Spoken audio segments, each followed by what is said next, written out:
بعد التعادل أمام موزمبيق في الجولة الأولى، المنتخب الوطني بيتعادل مجددا أمام منتخب غانا في الجولة الثانية من دور المجموعات من كأس أفريقيا كوت ديفوار 2024.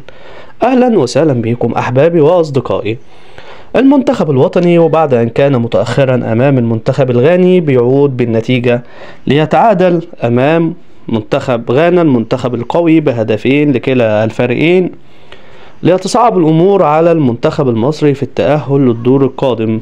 المباراة الأخيرة هتكون أمام الرأس الأخضر، منتخب قوي جدا، مباراة هتكون صعبة بكل تأكيد على رفاق محمد صلاح.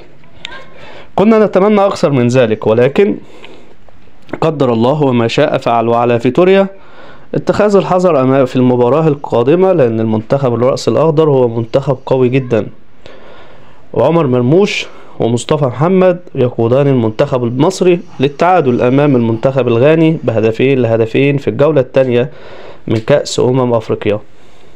قدر الله وما شاء فعل، القادم أفضل، وقادرون على التأهل أمام الرأس الأخضر بكل تأكيد. اكتب لنا في كومنت وقول لنا رأيك، مين هو رجل مباراة النهاردة مصر وغانا في كأس أفريقيا كوت ديفوار 2024.